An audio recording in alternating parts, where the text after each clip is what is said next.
మేడారం జాతర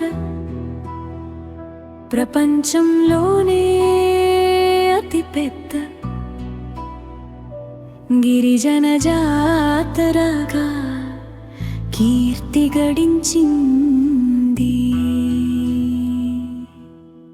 ఇక్కడి వన దేవతలను దర్శించుకునేందుకు భక్తులు ఎక్కడెక్కడి నుంచో తరలి వస్తుంటారు. తెలంగాణ రాష్ట్రం ఏర్పడ్డాక 2014లో మేడారం జాతరను ప్రభుత్వం రాష్ట్ర పండుగగా గుర్తించింది. అయితే మేడారానికి ఇంతటి ప్రాశస్త్యం ఎందుకు దక్కింది?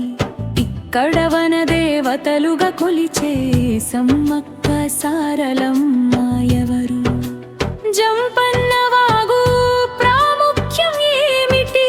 అసలు ఈ జాతరను ఇంత వైభవంగా ఎందుకు నిర్వహిస్తున్నారు వంటి సందేహాలు చాలా మందిలో ఉన్నాయి. వాటికి సమాధానాలు చూడండి. మేడారం సమ్మక్క సారలమ్మలకు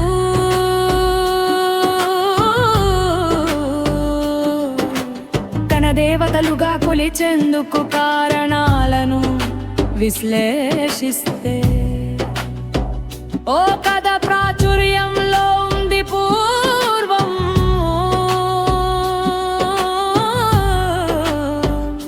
కోయదొరం వేట కోసం అడవికి వెళ్ళిన సందర్భంలో అక్కడ వారికి పెద్ద పులుల కాపలా మధ్య పసిపాప కనిపించింది. ఆ పాపను కోయదొరలు గుడారానికి తీసుకెళ్ళి దాచారు. పాప గూడేనికి వచ్చినప్పటి నుంచి అన్ని శుభాలే జరగడంతో కొందరేవతే ఆ రూపంలో ఉందని నమ్మారు. మాఘ శుద్ధ పౌర్ణమి రోజు ఆ పాపకు సమ్మక్క అని నామకరణం చేశారు. సమ్మక్కను ఆ ప్రాంతపు కోయ చక్రవర్తి రాజు పెంచి పెద్ద చేశాడు.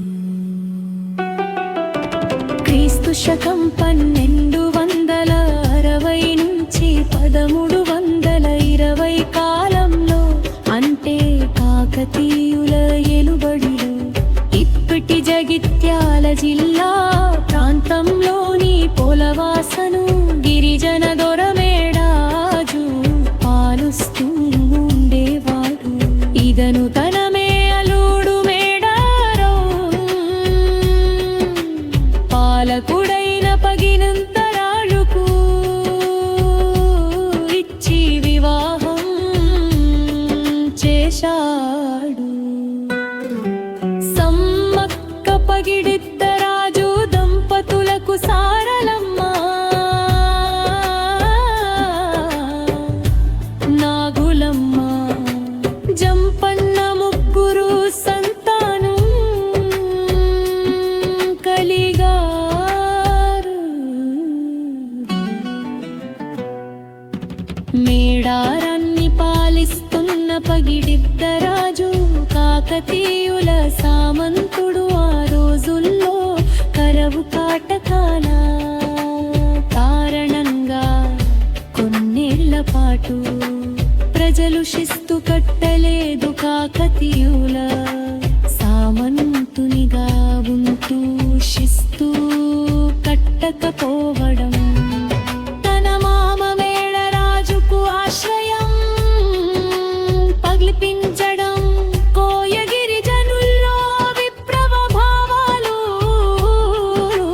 నూరిపోసి రాజ్యాధికారాన్ని ధిక్కరిస్తున్నాడనే ఆరోపణలతో కాక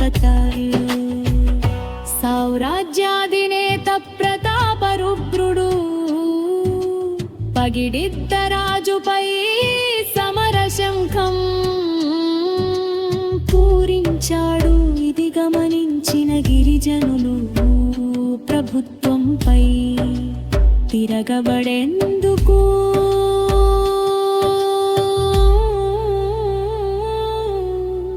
సిద్ధమయ్యారు. మాఘ శుద్ధ పౌర్ణమి రోజున మేడా